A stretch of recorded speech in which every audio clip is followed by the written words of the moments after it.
안녕하십니까. 네.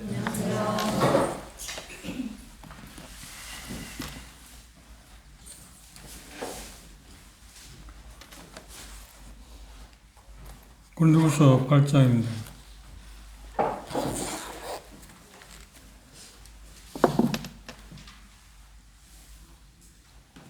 고린도후서 8장 1절부터 8절에 있는 말씀까지 보겠습니다.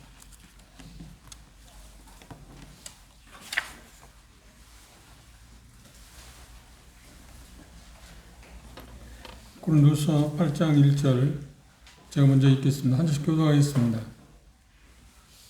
형제들아, 하나님께서 마게도냐 교회들에게 주신 은혜를 우리가 너희에게 알게 하노니 환난의 많은 시험 가운데서 그들의 넘치는 기쁨과 그치만 가난이 그들의 풍성한 연고를 넘치도록 하게 하였느니라. 내가 증거하노니 저희가 힘대로 할 뿐 아니라 힘에 지나도록 자원하여 이 은혜와 성도 섬기는 일에 참여함에 대하여 우리에게 간절히 구하니 우리의 바라던 것뿐 아니라 저희가 먼저 자신을 주께 드리고 또 하나님 뜻을 조차 우리에게 주었도다. 그러므로 우리가 기도대로 전하여 그가 이미 너희 가운데서 시작하였은즉 이 은혜를 그대로 성취하게 하려 하였노라. 오직 너희는 믿음과 말과 지식과 모든 간절함과 우리를 사랑하는 이 모든 일에 풍성한 것 같이 이 은혜에도 풍성하게 할지니라. 내가 명령으로 하는 말이 아니요 오직 다른 일에 간절함을 가지고 너희의 사랑의 진실함을 증명하고자 하노라. 감사합니다.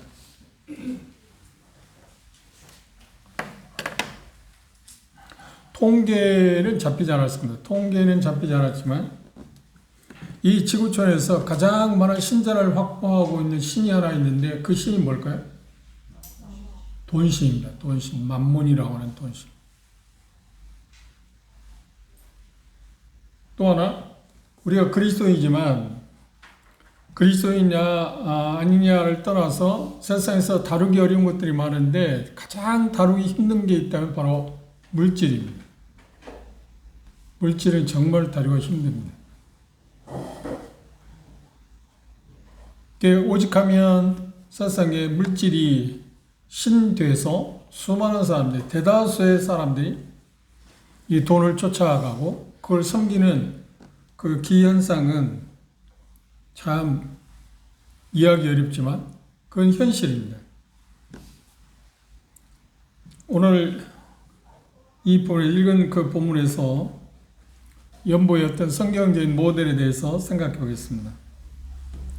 돈을 어떻게 보느냐는 영성을 가늠하는 유일한 어떤 하나의 지표이기도 합니다. 그 사람의 어떤 영성을 보기를 원하면 그 사람이 물질을, 돈을 어떻게 쓰고 있느냐, 다루고 있느냐 하는 것을 보면 그것을 비례한다고 하는 말입니다. 존 웨슬레는 이런 말을, 심지어 이런 말까지 했습니다. 주머니가 회개하지 않은 사람의 회개를 나는 받아들이지 않는다. 거듭났다고 하면 분명히 나타나는 현상 가운데 빼놓을 수 없는 것이 뭐냐면 돈을 잘 다룰 수 있다.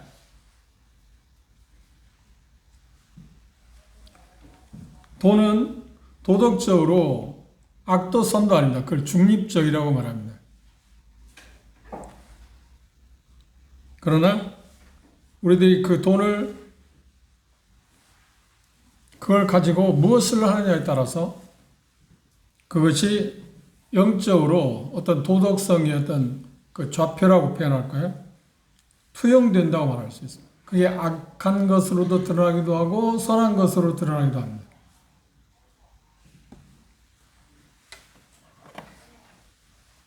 하나님은 성경 말씀에서 우리가 그 부분을 오해하면 안 됩니다.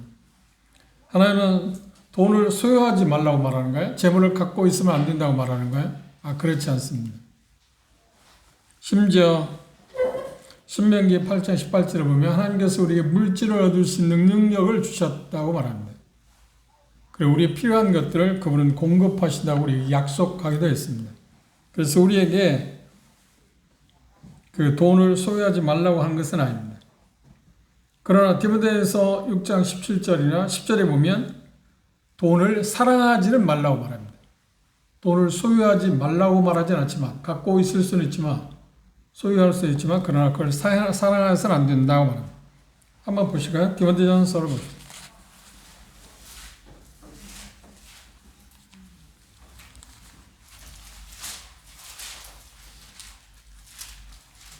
디모데 6장 10절 말씀입니다.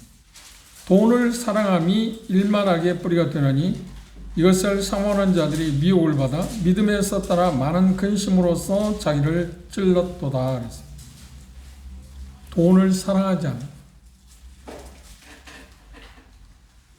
돈을 사랑한다는 말은 뭘 말할까요? 돈을 사랑한다, 물질을 사랑한다고 하는 말은 뭘 말하는가요? 단순한 것 같지만 좀 생각해 봐야 할 문제입니다. 돈을 사랑한다는 말은 돈에 대해서 건강하지 못한 어떤 애정을 품는다. 그것에 매달린다고 표현하겠죠. 돈이 전부다. 돈이면 뭐든 할 수 있다. 그런 마음 때문에 돈을 쫓아가는 것. 그것을 가리켜서 하나님은 우리에게 말씀하기를 돈을 사랑한다고 말합니다. 돈이면 다 한다. 그런데 우리가 지구촌에 살고 있는 우리들의 양심에 비추어도 마찬가지지만 돈이 있으면 모든 걸 할 수 있다고 착각하지 않나요? 생각합니다. 어떤 분이 제게 이병철 씨가 죽기 전에 자기 삶에 대해서 회고한 것을 보내준 일이 있습니다. 지금도 갖고 있는데 그 내용 가운데 그런 게 있습니다. 자기가 돈이 많으니까 벤츠를 타고 다니는 정도가 아니고 자가용 비행기도 있고 그걸 가지고 타고 다니는데, 그렇죠? 그 돈이 많으니까. 그런데 실상 건강에 문제가 되어서 몸져 누우니까 그 상상할 수 없는 돈 갖고도 할 수 없는 게, 할 수 있는 게 한정되어 있고 겨우 자기가 하고 있는 게 휠체어를 타고 있다. 그 어떤 돈 가지고도 자기가 가지고 온 돈을 갖고 어떤 것들이 다 할 수 있는데, 할 수 있으면, 그런데 몸이 건강하지 못해서 몸져 누우니까 자기에게 교통수단이라고 하면 그때까지는 좀 괜찮았던 말인데 휠체어가 전부다. 돈이 무슨 의미가 있냐고 하는 이야기였어요. 여러 표현을 했습니다. 여러 가지 표현을 했어요. 제 기억나는 게 그게 기억나는데, 돈이 우리가 부족하면, 돈을 갖게 되면, 돈을 많이 얻게 된다 하면 그 모든 것이 잘 될 거다, 모든 걸 할 수 있다는 그런 착각에 빠져 있습니다. 그것 때문에 우리는 대다수가 돈을 쫓아갑니다. 근데 그런 말 있잖아요. 돈을 쫓아가는 게 아니라 돈이 나를 따라오도록 해야 한다. 그 생각보다 쉬운 건 아닙니다. 그런데 가장 중요한 것은 돈에 대한, 재물에 대한 가장 중요하기 때문에 자족하는 마음이 대단히 중요합니다. 그게 능력입니다. 그건 정말 능력입니다. 하나님이 우리에게 주시는 능력이 자족하는 마음. 바울사도 빌립보서에서 그렇게 표현하지 않나요?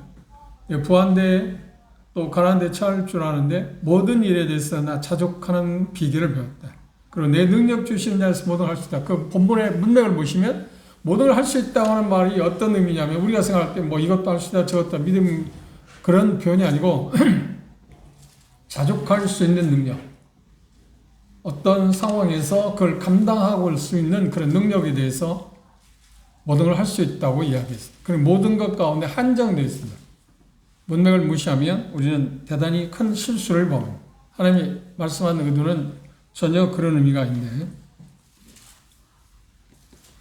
성경에 나오는 사람들 가운데 돈을 사랑으로, 재물을 사랑함으로 말미암아 삶을 망친 사람들이 많이 있습니다.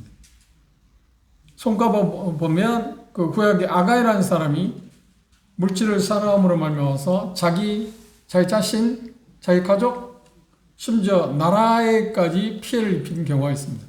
그리고 결국 돌무더기에 묻혀서 일생을 마치는, 자기 한 사람 때문에 자기 가족 전체가, 참 비참한 일입니다.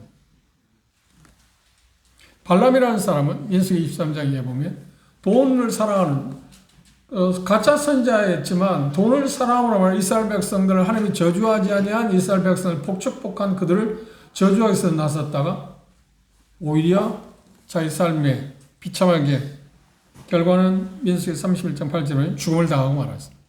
그 무엇인가 얻을 수 있다고 생각했지만 얻기 위해서 그러니까 돈을 얻기 위해서 수단 방법을 가리지 않지만 결국은 그의 경우는 죽음이 끝입니다.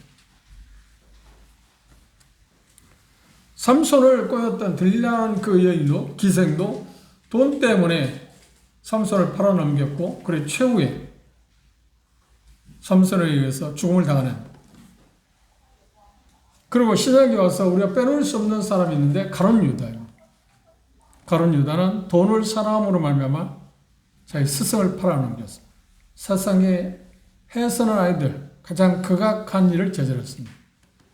그래서 그걸 뉘우치고 몸에 죽었는데 끈이 떨어져 갖고 바닥에 떨어져서 배가 터져 죽었다고 나와 있습니다. 비참한 일. 그게 중요한 게 아니라 가룟 유다는 그것으로 인해서 멸망받은 그런 모든 사람의 인류 역사의 모든 사람에게 돈을 사랑하는 사람의 결과가 무엇인가를 보여주는 좋지 아니한 부분에서 본보기가 됐습니다. 그래서 예수님 심지어 그가 나지 않았으면 세상에 나지 않았으면 복이 있었을 거라고 표현했습니다. 가장 비참한 운명을 가진 사람. 무엇이? 돈을 사랑하는 것 때문에 그랬습니다.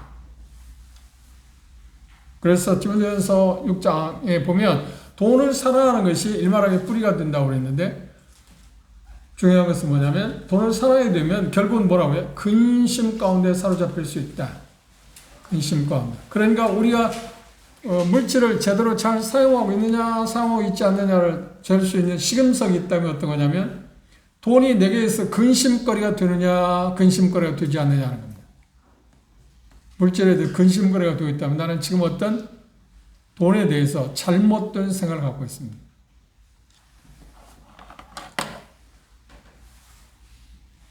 그리고 성경의 수많은 부분을 찾아보면 돈을 사랑하게 되면 당연히 하나님을 잊을 수밖에 없습니다. 왜냐하면 하나님보다도 돈이 더 우선하기 때문에 그렇습니다. 그리고 결국 하나님을 신뢰하기보다는 물질을 신뢰하는 그리고 더 나아가서 돈을 사랑하게 되면 다른 사람의 필요에 대해서 눈을 감게 됩니다. 돕고자 하는 그런 마음을 갖지 않습니다.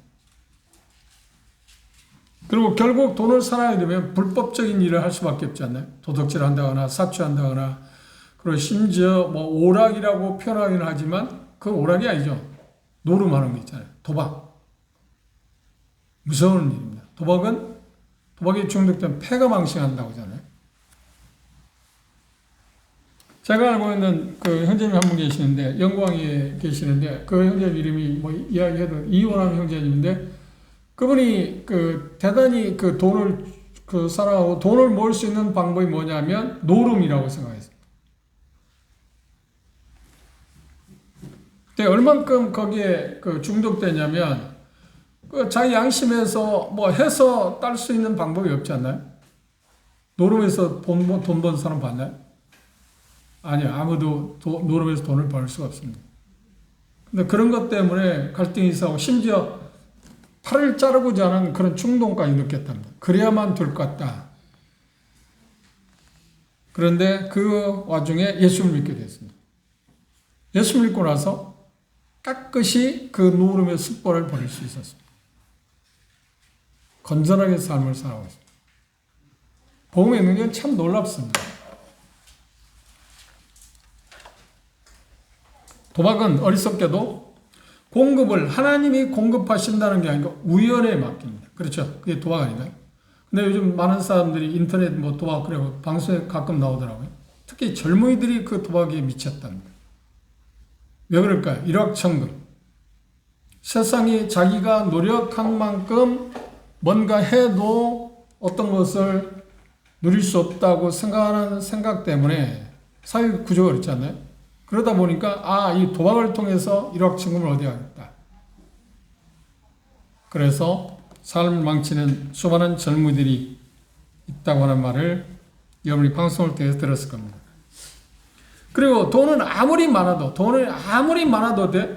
부족하다고 생각하는 게 돈의 위력입니다. 이 정도는 됐어. 우리들도 적든 크든 간에 그런 경험을 했지 않아요? 시험표로 하면 우리가 월세를 살다가 전세로 옮기면 이거 좀 잘 됐다, 괜찮다. 근데 전세 살다가 이제 생각을 어떤 거, 이제 뭐 집 한 칸을 마련하겠다. 그래 집 한 칸이 뭐 한 칸입니다. 작은 거 하나 마련해서 됐다. 그런데 그 시간이 얼마인가요? 불과 얼마 안 가죠. 그래서 또 평수를 늘리하고 평수가 커지면 또 더 평수를 크게 하고 한이 없어요. 돈의 유익은 바로 그것입니다. 뭔가 충족시킬 수 없다. 우리 마음을 충족시킬 수 없다. 그런데 우리 마음을 항상 많이 있어도 부족하다 생각하는 이 돈을 갖고 우리는 정말 만족할 수 있는 방법이 있다고 말합니다. 의미 있게 삶을 살 수 있다고 말합니다. 그래서 하나님 말씀에서 말씀한 말씀을 보면 그게 바로 연보라고 하는 것입니다. 그런데 하나님께서 우리 돈을 주셨을 때 그 용도를 어디에 쓰도록 했는가 하는 것에 대해 생각하면 여러 가지 있습니다. 첫째, 가족의 필요를 공급해야 합니다. 가족의 필요를 공급하기 위해서 우리는 돈을 법니다. 그렇죠? 디모데전서 5장 8절에 보면 가족을 돌아보지 아니하는 것은 믿지 않는 사람보다 더 나쁘다고 표현했습니다. 그리고 로마 13장 8절에 보면 빚을 갚는다. 우리가 돈을 벌어서 어떤 빚이 있을 때 그걸 청산하는 일도 있습니다. 그리고 잠언 21장 또 3장에 보면 미래를 위해서 저축할 수도 있습니다. 그리고 가장 중요한 것은 하나님 나라를 위해서, 하나님 나라의 확장을 위해서 돈을 우리는 사용해야 합니다. 그것이 바로 이 본문에 나오는 연보라고 하는 말입니다. 연보라고 하는 말은 무슨 말인가요? 연보라는 말은 자기 재물을 내어 다른 사람을 도와준다. 자기 재물을 내어서 줌으로 인해서 다른 사람을 도와주는 것. 그뿐만 아니라 주님이 이래 하나님을 위해서 돈을 바치는 것, 그런 것을 가리켜서 우리는 연보라고 말합니다. 헌금한다, 연보한다 그렇게 말합니다. 그런데 교회에서도 가장 하기 어려운 이야기가 뭐냐면 이 돈에 대한 문제입니다. 왜냐하면 예민한 문제가 되었습니다. 그리고 이 돈에 대해서 말할 때 용기가 없어서 있지 않고서는 말하기 어렵습니다.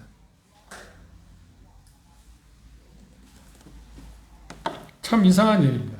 우리는 이렇게 생각하잖아요.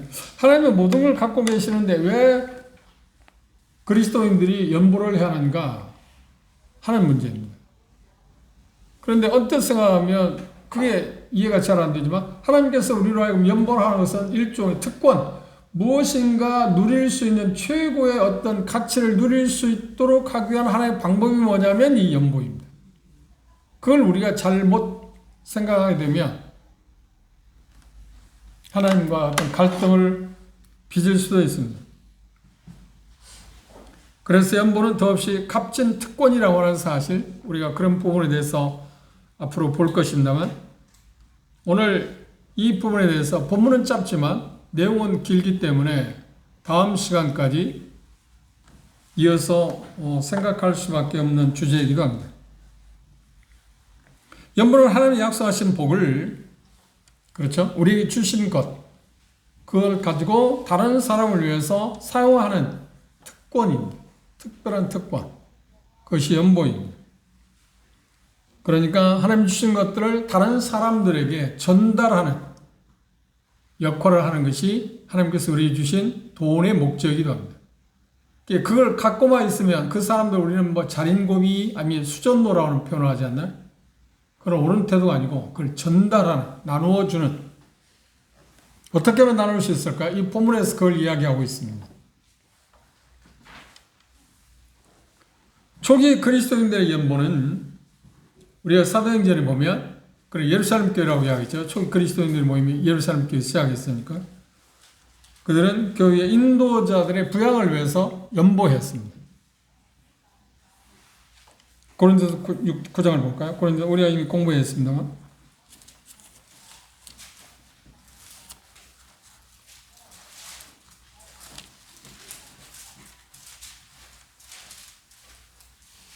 6절부터 봅시다. 고린도서 9장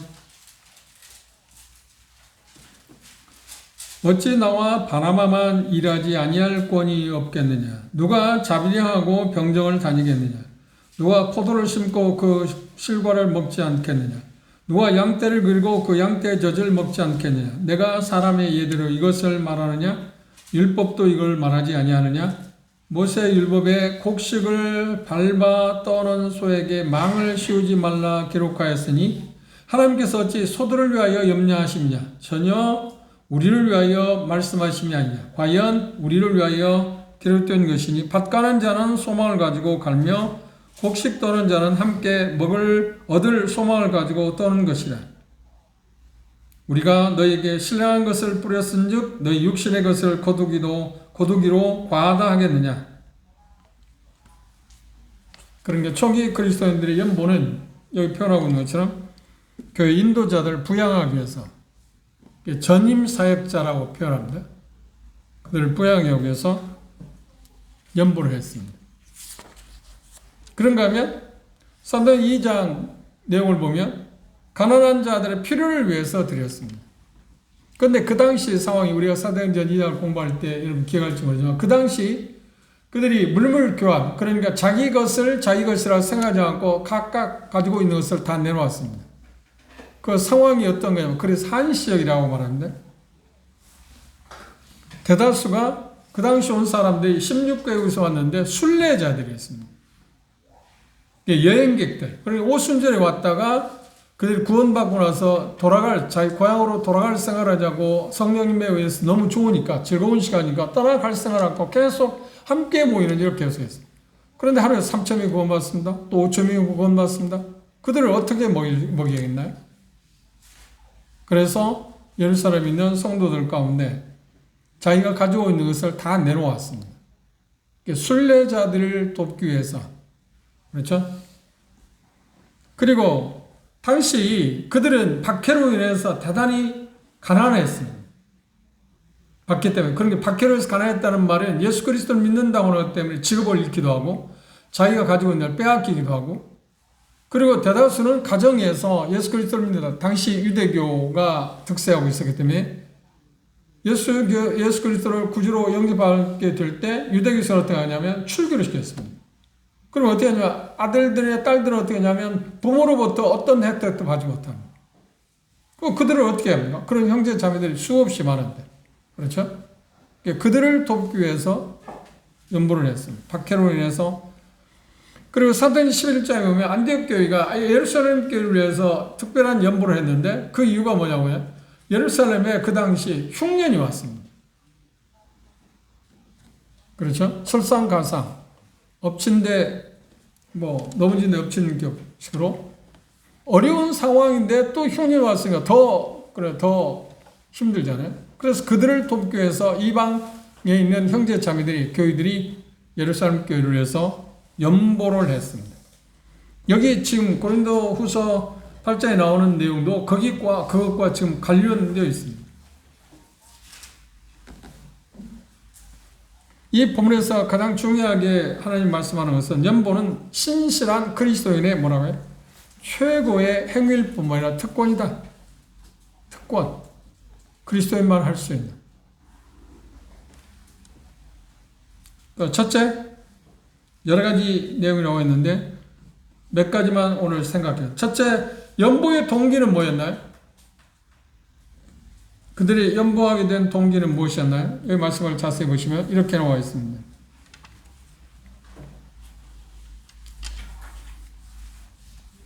(8장 1절) 본문으로 돌아서 한번 보십시오. 형제들아, 하나님께서 마게도냐 교회들에게, 마게도냐는 빌보 교회하고 데살로니가 교회하고 베레아 교회를 마게도냐 교회라고 합니다. 그들이 형편이 어땠다고요? 대단히 열악했다. 극한 가난. 극한 가난이라는 말이 무슨 말이냐면 옛날로 말하면 동량을 얻으러 다닐 정도였다. 자기 생활을 유지하기 위해서 남의 도움을 필요할 만큼 힘든 사람들이었다. 누가? 빌보에 있는 성도들도, 데살로니가 있는 성도들도, 베레아에 있는 성도들도 대다수가. 이유가 뭐라고요? 예수 그리스도를 믿는 것 때문에 그들은 직업이나 모든 사회로부터 추방당하는 그런 일 때문에 먹고 사는데 대단히 열악했다고 하는 말입니다. 그런데 그들이 여기 표현 가운데 말씀해 보면 극한 가난 가운데 풍성한 연보를 생각지도 못한 엄청난 연보를 하게 됐는데 그 연보의 동기는 어디에 있었다고요? 여기 말씀에 자세히 보면 1절 다시 보십시오. 형제들아 하나님께서 마게도냐 교회들에게 주신 은혜를 우리가 너희에게 알게 하노니. 이 말은 뭔가요? 그들에게 하나님께서 특별한 은혜를 주셨다는 겁니다. 이 은혜를 우리가 생각할 때 우리는 은혜라고 하는 말을 생각하면 하나님으로부터 뭔가 받고 어떤 사람부터 뭔가 받는 것을 은혜라고 생각하지 않나요? 은혜란 말 정의는 뭔가 받을 수 없는 자에게 베푸시는 하나님의 호의, 하나님의 사랑, 그걸 은혜라고 합니다. 그런데 이 말씀에서 보면 마게도냐 지역의 성도들에게 하나님이 특별한 은혜를 주셨는데 그 은혜가 뭐냐면 자기들이 잘 먹고 잘 살게 부자가 되게 하는 게 아니라 가난한 형제, 예루살렘이나 가난한 형제자매로서 헌금하게 했다는 거예요. 연보하게 돼. 이게 은혜입니까? 은혜는 새로운 명이죠. 그죠? 우리가 일반적으로 아는 은혜하고는 다른 의미예요. 하나님이 베푸시는 그 은혜로 인해서 그들이 여기 표현한 것처럼 풍성한 연보를 할 수 있었다. 하나님의 은혜가 아니면 그 말은 무슨 말이냐면 우리가 예수 그리스도를 믿게 되면 거듭나게 되면 우리들 자기 자신에 대한 생각하는 것을 떠나서 어떻게 다른 사람을 돌아보고자 하는 마음을 갖게 한다. 그게 하나님이 우리에게 주신 은혜다. 구원의 하나의 열매잖아요. 그죠? 여러분들은 어떻게 사는지 몰라도 저도 여러분과 똑같습니다. 저에게도 인색함이라는 게 있습니다. 그렇죠? 그리고 어떤 것이 물질이나 그런 모든 것에 대해 생각하면 나부터 나, 그렇죠? 우리, 나. 그걸 생각하잖아요. 다른 사람을 생각하기 전에. 그런데 거듭나고 나서는 어떤 거예요? 아, 이제 다른 사람을 생각하는 마음이 생겼어요. 그게 뭐라고요? 그게 여기 말하는 은혜라는 거예요. 하나님이 주신 특별한 은혜. 그러니까 우리가 연보에 대해서 후하지 못하다, 연보에 대해서 인색하다고 하는 말은 뭔가요? 하나님의 은혜가 우리 안에서 역사하는 것이 지금 정지되었다고 말할 수 있습니다. 하나님의 은혜가 역할을 제대로 못하고 있다. 하나님의 은혜가 제대로 역할을 하고 있으면 우리는 당연히 어떤 게 있나요? 그 물질에 대해서, 돈에 대해서 인색함을 버릴 수 있다는 얘기입니다. 그러니까 내가 잘해야지 해서 들은 게 아니고 하나님의 은혜가 우리로 알고 그렇게 손을 펼치게 한다. 꽉 쥐어있는 손을 펼치게 한다. 하나님 정말 놀라운 거잖아요. 그게 색다른 면입니다. 우리 일반적으로 하나님의 은혜를 생각하면 하나님이 우리에게 뭔가 도움을 주기 위해서 베푸는 거라고 생각했는데 이제 그게 아니라 다른 형제자매, 가난한 형제, 예루살렘 가난한 형제자매들을 위해서 손을 펴는 것을 그 하나님의 은혜가 그렇게 하겠다. 그들이 풍성한 연보를 할 수 있었던 건 하나님의 은혜가 그렇게 했다. 그럼 하나님의 은혜가 그렇게 했다고 하는 말은 하나님의 은혜로 말미암아서 그들이 그렇게 풍성한 연보를 하게 했다는 말은 뭐가 지금 이야기해요? 사람들이 자랑할 수 있는 것을 딱 잘라버렸어요. 그렇죠? 내가 이만큼 했어. 이렇게 했어. 사람은요, 어쩔 수 없이 그걸 조정한다, 그쪽에 절제한다는 게 대단히 어려운 것입니다. 뭐냐, 생색내기를 좋아해요.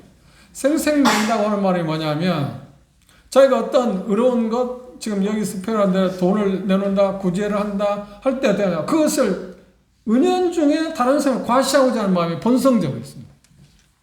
그 뭐예요? 자랑이, 아, 내가 이렇게 하고 있다. 내가 이만큼 내놓았다. 그죠? 그런데 하나님의 은혜에 의해서 그걸 내놓았을 때는 그걸 차단한다. 잘 자랑하게 하지 못한다. 하나님의 은혜가 그렇게 했습니다. 내가 한 게 아니고, 간혹, 보기 꼴 사는 일들이 교회도 있습니다. 어떤 경우에 교회가 시작되면 피아노도 헌물로 내놓는 사람 있잖아요. 그런데 교회 분쟁이 생기거나 하면 어때요? 내가 사놓은 건가? 내가 가져가겠다. 자기 자신. 물론 어떤 경우에 그런 것도 해야 할 필요성이 있을 때도 있지만 가능하면 그걸 피하는 게 좋다고 생각해요.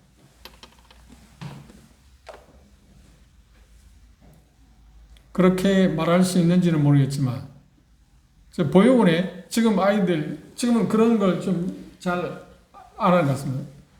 전에는요, 크리스마스가 되면 많은 선물들을 여러 사람, 유지들이나 공무원들이나 상자에다 담아갖고 옵니다. 그런데 하는 게 뭐냐, 가져오면 습관적으로 관리해. 모든 아이들이 나오라고 해서 그걸 주면 그것을 해. 삶을 찍어. 그러니까 여러 번 하니까 아이들이 뭐라고 하냐. 제발 나 저거 받고 싶지 않다고. 내가 이만큼 했다 그러잖아요. 그리고 어떤 경우는 뭐냐. 프랑카드도 걸잖아요. 먼 동호회에서 뭐 했다. 구호원을 했다. 그러니까 그 당시만 해도 아이들조차도 그게 식상한 거야. 왜 저거 뭐 좀 가고 와서 생색내고 자기들 오라고 하고 사진 찍고. 그럼 사진 찍는 아이들을 위해서 사진 찍는 거예요? 아니, 자기들이 이만큼 하고 있다는 걸 과시하고 있다는 거잖아요. 과시하고 있어요. 근데 하나님의 은혜가 이런, 여기 표현하고 있는 것처럼 풍선 연보를 했음에도 불구하고 하나님의 은혜가 그걸 그렇게 했기 때문에 하도록 했기 때문에 그들이 자랑할 게 있어요, 없어요? 내놓을 게 없잖아요. 내놓을 게 없어요. 근데 우리는 그걸 자랑해요. 어떤 경우에 말해야 할 때가 있을 겁니다. 그렇죠? 말해야 할 때가 있을 겁니다. 근데 지금 가만히 보면 일종의 그 관례가 되어가는 현상이에요. 자꾸 돈에 대해서 요구하고, 여기 말씀을 보시죠. 바울사도가 이들의 요구하는 것같네. 아니요, 이 말씀에서 충격적인 단어가 나와 있어요. 잠시 후에 볼 겁니다. 연보에서 요구한 일이 없어요. 오히려 그들이 요구했어요. 우리도 돕고 싶습니다. 제발 좀 그 특권에 우리도 동참할 수 있게 해달라고 했기 때문에 지금 하는 거야. 그러니까 전혀 다른 거잖아. 근데 우리는 어떻게 하는 거야? 뭐 하니까, 뭐 필요하니까, 뭐라고 해? 계좌가 아니고 뭐야? 그건 뭐라고 해? 계좌 이체 하라고 하는 것도 있고, 뭐 카드 써가지고 뭐 매달 10,000원씩 얼마 내라고 하는 그런 것도. 뭐 그런 게 지금은 초기는요. 그럼 누구도 말 한마디 한 일이 없어요. 어떤 일이 있으면 기도 요청을 했어요. 이런 일이 있습니다. 그러니까 형제자매 기도가 필요합니다고 말했지. 그걸 위해서 기도가 필요하다고 말할 뿐만 아니라 지금 돈이 뭐가 얼마 필요하니까 헌금을 하고 강요하다시피. 왜 그렇게 지금 흘러가고 있는 거예요? 그 말은 다른 면으로 하면, 부정적인 쪽에서 다른 면으로 하면 지금 하나님의 은혜가 전혀 우리에서 작동하고 있지 못하다는 말 아닌가요? 이건 부끄러운 일이에요. 그렇죠?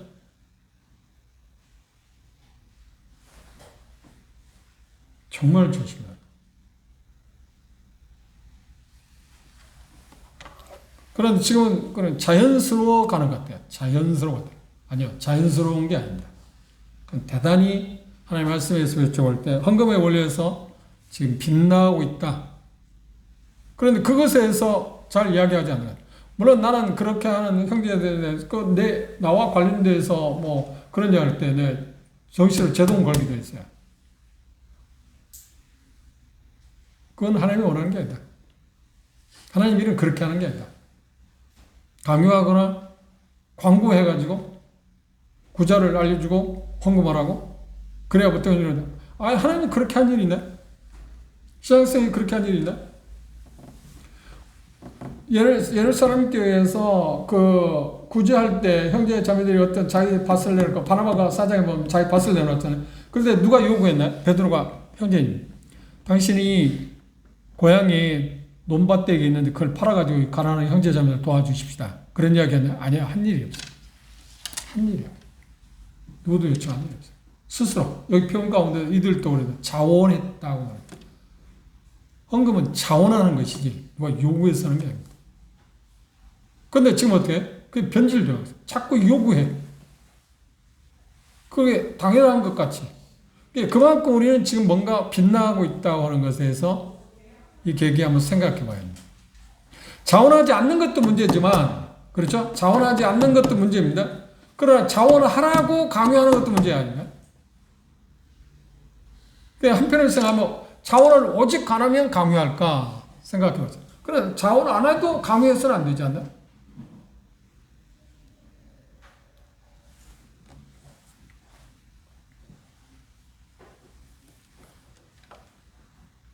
예수 그리스도의 하나님의 복음은 우리를 변화를 일으킵니다. 변화를 일으키는데 그 변화를 일으킨 것 가운데 하나가 뭐냐면 어려운 형제 자매들 돕기 위해서 돈을 내놓는다는 겁니다. 그게 하나님의 은혜가 그렇게 하고 있다고 하는 것. 후하게 희생적으로 주고 싶은 마음이 일어나게 합니다. 그걸 하나님의 은혜라고 말합니다. 연보의 동기는 분명히 하나님의 은혜입니다. 어느 교회가? 지금 마게도냐 교회가 그러했다는 말입니다. 두 번째, 마게도냐 교회의 연보는 환경을 초월했습니다. 여기 환경 가운데 극한 가난입니다. 극한 가난 제가 설명했죠. 극한 가난은 뭔가요? 가난과 핍박, 그리고 영적으로 압박을 받음으로 말미암아서 그들도 어떤 입장이라고요? 다른 사람에게 구걸할 입장이었다. 그런데 어떻게 그들이 여기 풍성한 연보를 할 수 있었다고요? 다음 말씀에 보면 그 원인이 나와 있는데 앞에서 이야기한 대로 하나님의 은혜가 그렇게 만들었다고 하는 것도 있습니다. 그죠? 그게 가장 큰 것입니다.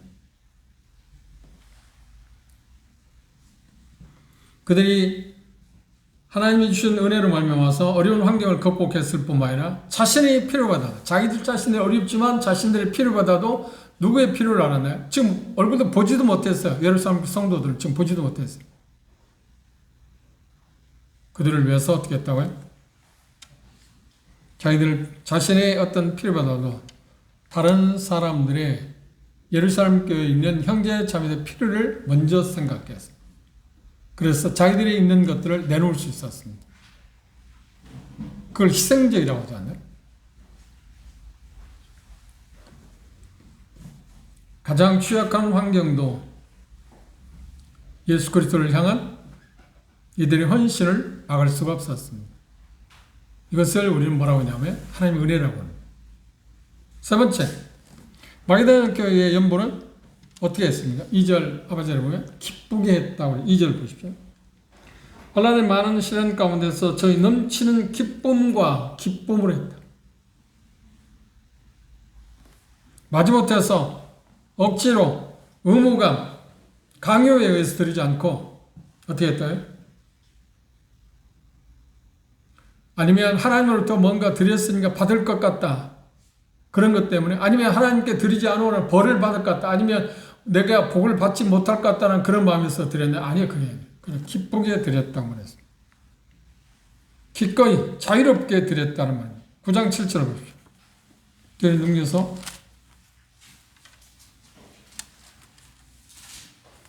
각각 그 마음에 정한 대로 할 것이요 인색함으로나 억지로 하지 말지니 하나님은 즐겨내는 자를 사랑한다. 그들은 기쁘게 했습니다. 여기서 우리가 한번 생각해 보겠습니다. 여러분들 하나님께 그 물질이 액수에 대해 중요한 게 아니라 물질을 하나님께 주일날 예배를 드릴 때 예배 한 부분으로 고린도서 16장에 있는 것처럼 헌금은 예배 한 부분이라고 했잖아요. 예배 한 부분으로 여러분들 헌금하시지 않나요? 헌금할 때 기쁘게 하나요? 어쩔 수 없이 하는 거예요? 의무감이 있어 하는 거예요? 그렇게 하면 뭔가 받을 것 같다고 생각 때문에 그런 거예요? 우리가 다음 시간에 11조와 관련돼서 이야기하겠지만 그런 인식이 우리에게 자리 잡고 있잖아요. 그 하나님이 뭔가 하나님으로부터 받을 수 있는 걸 혜택을 못 받을 것 같다는 생각들, 불이익을 당할 것 같다는 생각들, 그것 때문에 하거나, 그래서 안 돼요. 그냥 기쁘게. 마게도냐 교회는 그들이 헌금할 때 기쁘게 했다고 말합니다. 그런데 기쁘게 할 수 있었던 건 뭔가요? 이 표현 가운데 하나님이 우리에게 약속했어요. 뭐라고 약속했어요? 이렇게 약속했어요. 누가복음을 보십시오.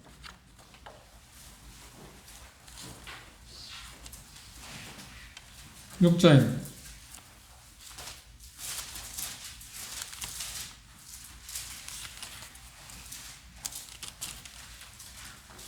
(38절)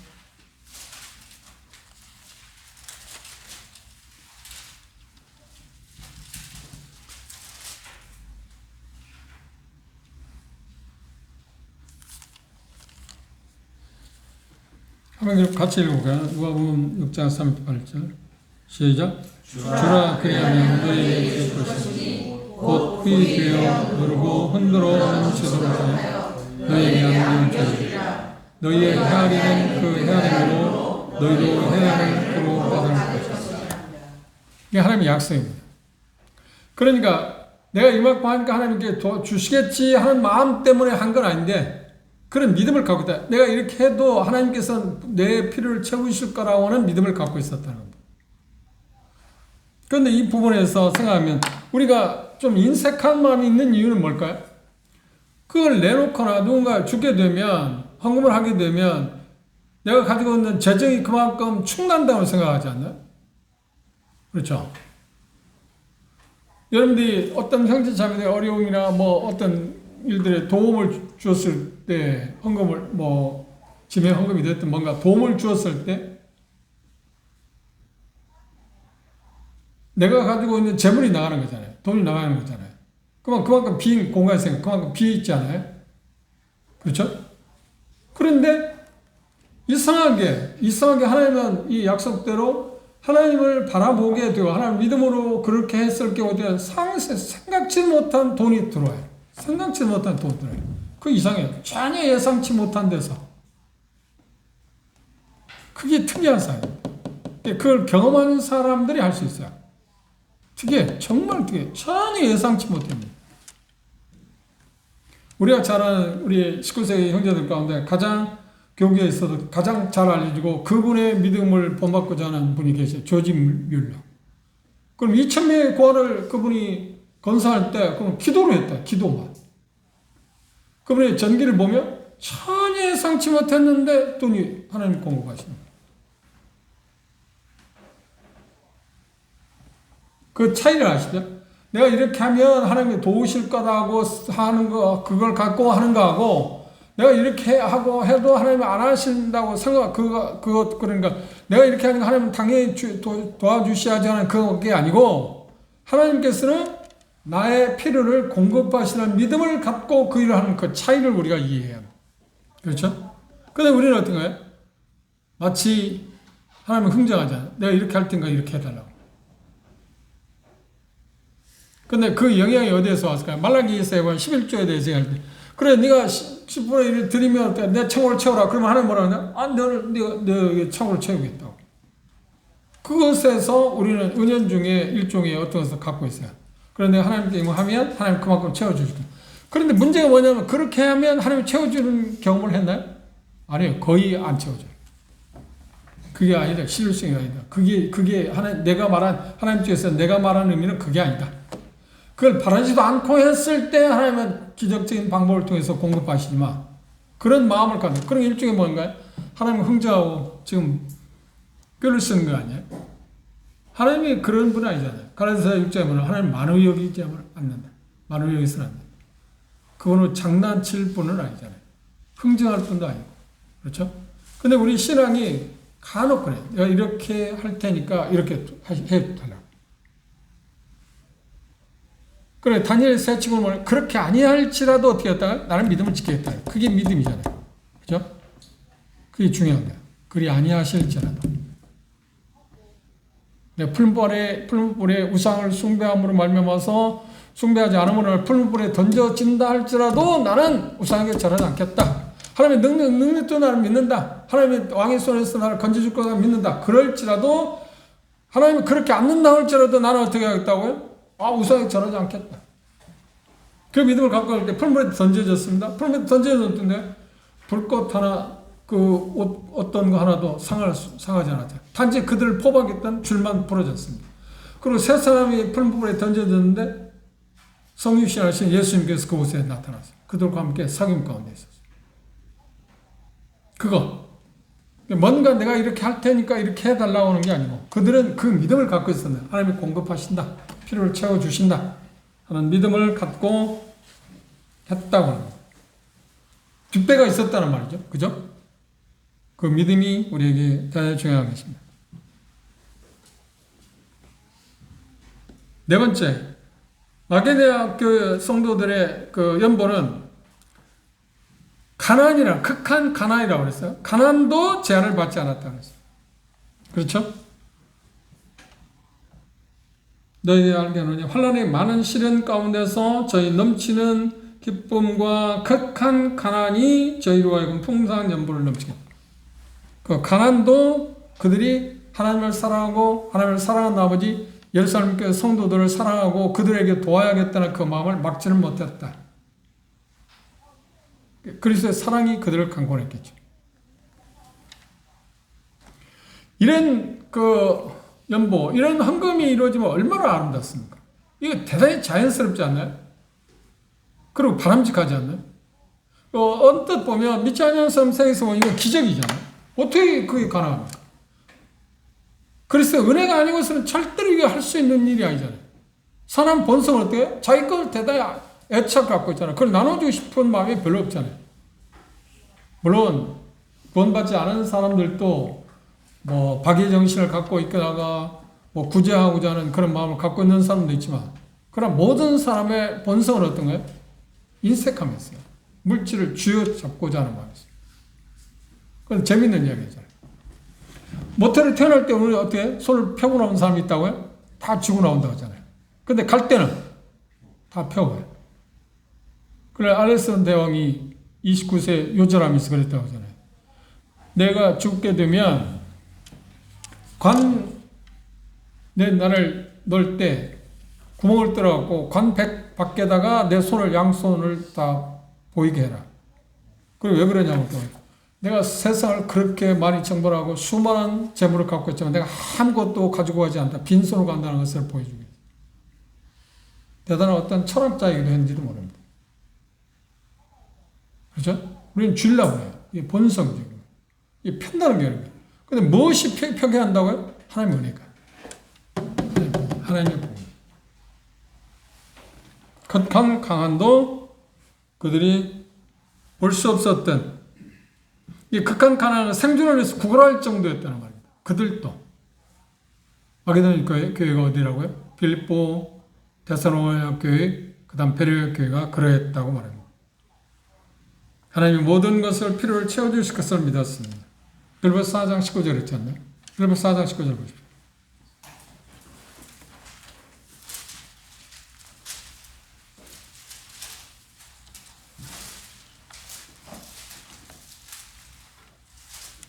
함께 읽어봅시다. 빌립보서 4장 19절.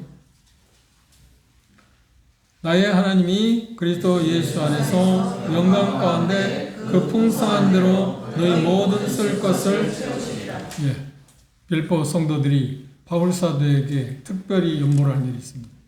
그들에 대해서 말하기를 너희들이 내게 필요한 것들을 공급했지만 그것을 하나님께서 더 많은 것으로 채워줄 거다.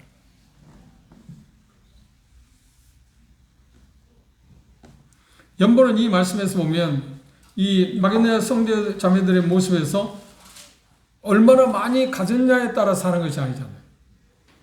그렇죠? 왜 극한 가난이에요? 이타적이고 사랑하는 마음을 표현하는 문제지 어떤 것을 소유하고 있느냐 소유하지 않았느냐에 달려있지는 않습니다. 그런데 우리 마음은 어떤가요? 내가 있어야 하죠. 물론 하나님이 이 말씀에서 그랬으면 없는 것을 하나님 받지 않는다. 빚내서 어떤 걸 하는 것은 아닙니다. 그럼 어떤 면에서 보면 다른 사람을 돕기 위해서 나는 뭔가 틀림없이 갖고 있습니다.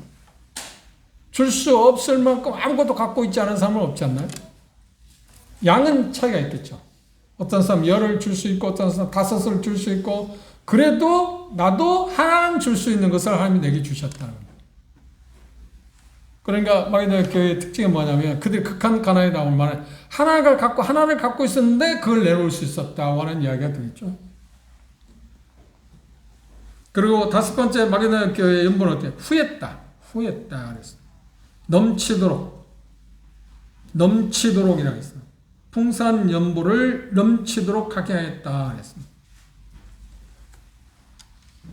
다시 말하면 그들이 연보하는 데서 어떻게 했대요? 마음이 부가 넘쳤다. 넉넉한 마음으로 다른 형제 자매들을 돕기 위해서, 정확히 말하면 예루살렘 교회 형제 자매들을 돕기 위해서 그걸 했다. 후한 마음. 후한 마음은 어디서 온가요? 똑같습니다. 하나님의 은혜를 받게 되면, 생각하면, 하나님의 사랑을 생각하게 되면 우리 마음이 후해지지 않나요?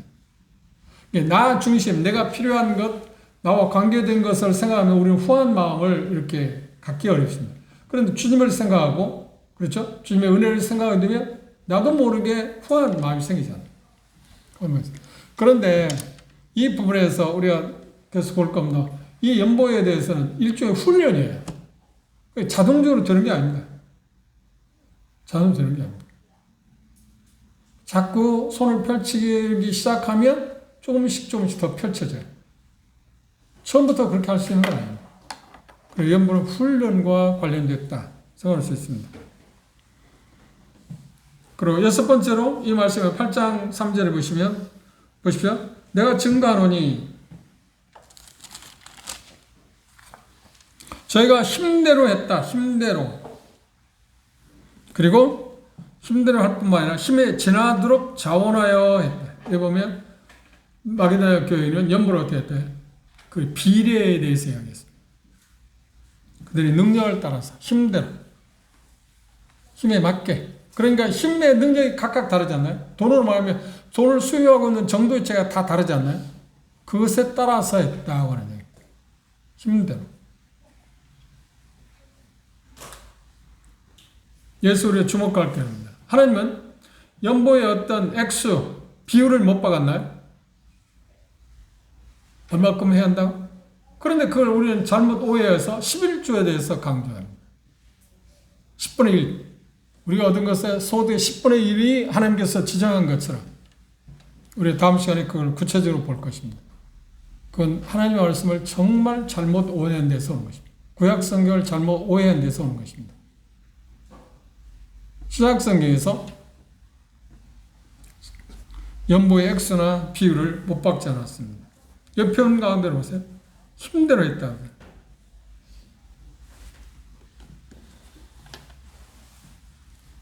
있는 대로 각자 자기가 갖고 있는 분량에 따라서 그걸 비율에 따라서 했다. 그러니까 그건 개인적인 것이죠. 그렇죠? 얼마나 많이 했느냐 하는 것은 본인이 그리고 여기 뭐 없는 것을 받지 않는다. 빚내서 하는 것은 아니다. 정확히 말하면 고린도서 16장 2절을 그렇게 말하고 있습니다. 그걸 한번 보십시오. 고린도서 16장 2절 보십시오. 앞으로 넘어가서.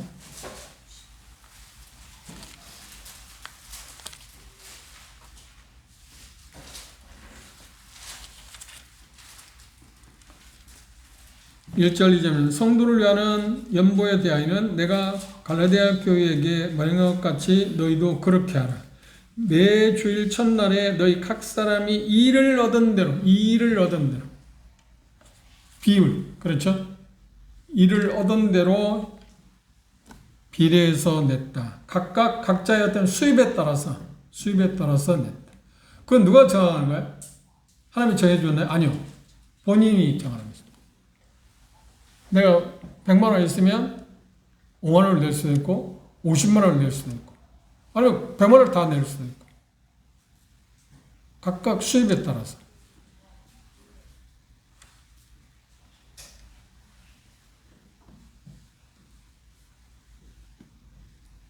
그리고 7번째 마게도냐 성도들의 연보는 대단히 희생적이었습니다. 3절 보십시오. 3절 또 읽어보면 힘대로 말 힘에 지나도록 자원했다. 힘에 지나도록. 대단히 희생적이었잖아요. 비례 드렸는데 그 비례가 어떤 거 희생적이었다는 겁니다.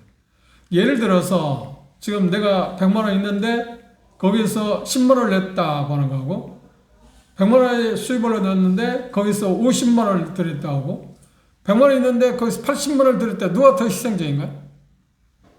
그렇죠. 80. 그런데 그건 자기가 가지고 있는 소유의 정도에 차는 다를 수 있습니다.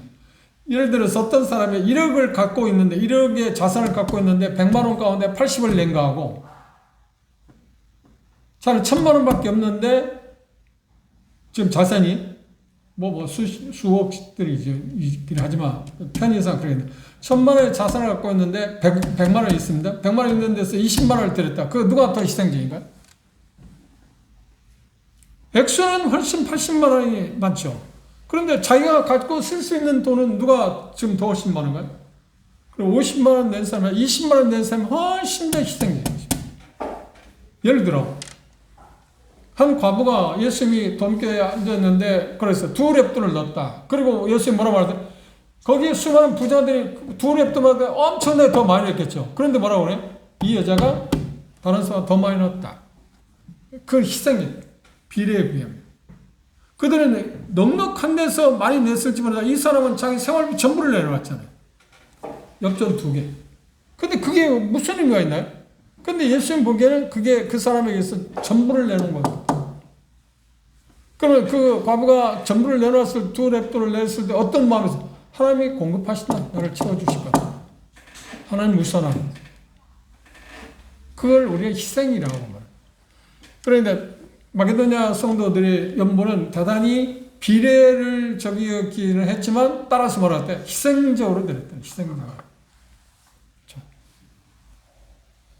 그래서 쉬운 말로 하면 이렇게 표현할 수 있습니다. 하나님께 얼마를 드리느냐가 그 척도는 희생의 척도는 뭐를 생각하냐. 나를 위해 쓸 수 있는 돈이 얼마나 있느냐 하는 겁니다. 방금 얘기한 것처럼 1억을 가지고 있는 사람이 1,000만 원 낸 거하고 5천만 원 가지고 있는 사람이 100만 원 냈다고 생각해 보십시오. 그럼 비례하면 누가 많이 냈는가요? 비례해보면. 잘 모르겠나요? 뭐 저녁 집에 가서 생각합시다. 그런 거를 내가 나를 위해서 쓸 수 있는 돈이 적을 때 그 사람이 헌신했다는 겁니다. 11조의 문제가 바로 그것입니다. 자, 1억 가지고 있는 11조 내면 얼마 남나요? 1억이 갖고 있는데 11조를 내면 1,000만 원 냈잖아요. 그러면 남아있는 돈이 얼마예요? 9천만 원입니다. 5천만 원 갖고 있는데 11조 내면 얼마인가요? 500만 원 냈습니다. 얼마 남았나요? 4,500 남았습니다. 3천만 원 갖고 있는 사람이 11조에 300만 원 냈어요. 그럼 얼마 남았나요? 2,700만 원 남았어요. 그거 누가 더 희생한 사람인가요? 누가 더 희생했냐고요? 그렇죠. 그 비율이 나를 위해 쓸 수 있는 돈이 적은 사람, 그 사람이 희생했다고 합니다. 그런데 우리는 어떻게 계산해요? 이 세상의 계산법칙에 따라서 액수, 단지 자기가 낸 액수를 갖고 많이 냈다, 적게 냈다고 생각하는 거야. 그러면 열심히 과부가 2렙돈 냈을 때 그 액수가 뭐예요? 엽전 둘이나, 우리 도로라면 지금 100원 채 안 돼요. 근데 많이 넣었다고요? 부자들은 얼마나 많이 넣었겠어요? 근데 왜 그 사람이 많이 넣었다고요? 희생의 정도. 자를 쓸 수 있는 돈이 여인은 전부 생활비 전부를 냈어요. 다른 사람한테 엄청나게 많이 갖고 있어요, 지금. 근데 마게도냐 그 성도들이 그랬다. 비례했지만 꼭 비례에 의한 것이 아니라 희생적으로 했다고 합니다. 이해하셨나요? 그리고 그들은 그걸 하나님께 연보를 하게 될 때 문제가 있었어요. 어떻게 그렇게 할 수 있나요? 희생적으로 할 수 있나요? 말씀드렸잖아요. 하나님이 약속을 믿었습니다. 우리 필요를 채우실 거다. 우리의 필요를 채울 거다. 그리고 그들 가운데 하나님을 바라봤기 때문에, 하나님을 신뢰했기 때문에 그들이 걱정이 있잖아요. 마태복음 6장에서 무엇을 먹을까, 무엇을 입을까 하고 걱정하지 말아야 돼요. 그 걱정을 하나님께 맡겼어요. 우리는 대다수 걱정하는 것들이 뭔가요? 이 물질 문제 아닌가요? 많은 부분에서. 그럼 많이 갖고 있는 사람은 걱정하지 않은가요? 전도서 기자는 뭐라고 하냐면 그렇게 표현해요. 가난한 사람은 잠을 달게 자는데 부자는 그걸 지키기 위해서 어떻게 잠을 잘 못 잔다. 그거 이상하지 않아요? 이게 누가 걱정이 많아요? 많이 가진 사람이요, 적게 가진 사람. 사람에 따라서 적게 갖고 걱정이 태생 같은 사람이 있어요. 지금 하나님 말씀은 일반적인 이야기라는 거예요. 많이 가진 사람은 그걸 지키기 위해서 그걸 잃어버리지 않게 해서 걱정을 태생같이 합니다. 그런데 가난한 사람은 그럴 게 없잖아요. 잠을 달게 잘 수 있다고 이야기.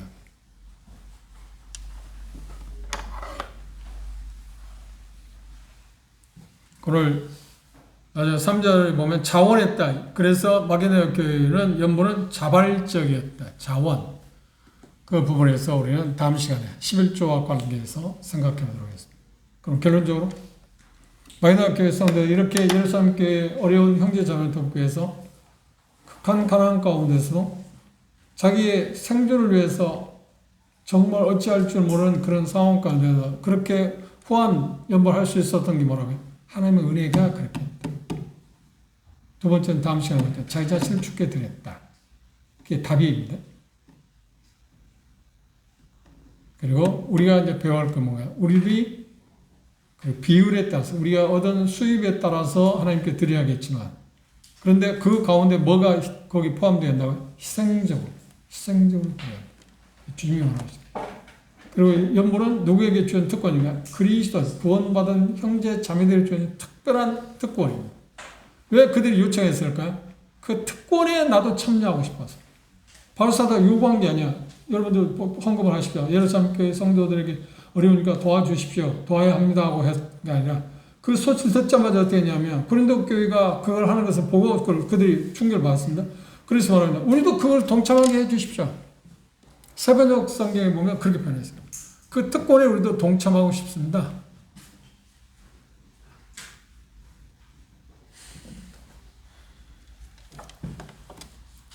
돈을 다루는데 자신 있는 사람은 아무도 없습니다. 그런데 우리 조금 전에 말씀드렸지만 연문을 때 훈련해야 한다고 해요. 훈련합시다. 조금씩. 손을 펴는 게 한꺼번에 싹 펼 수는 없잖아요. 조금씩 펼 수 있잖아요. 그게 필요한 겁니다. 그래서 우리의 삶이 내가 도와줌으로 말미암아 내가 가난해지는 게 어려워지는 게 아니라 내가 도움으로 말미암아 윤택한 삶. 잠언 기자는 그런 이야기잖아요. 내어주어도 풍족한 삶이다. 우리 사람들 구제하면 그만큼 없어지는데 어떻게 풍족하겠습니까? 그런데 구제하면 풍족하다. 그런데 과도에 아껴도 가난한 사람도 있다. 그게 참 신기한 비밀이 아닌가요? 그게 믿음의 어떤 비밀이라고 생각합니다. 이런 경험들을 우리가 할 수 있게 해서 매일 삶 가운데서 이 물질을 이기는 그리고 그걸 다루는 그 법을 우리가 훈련을 통해서 배워가도록 기도합시다.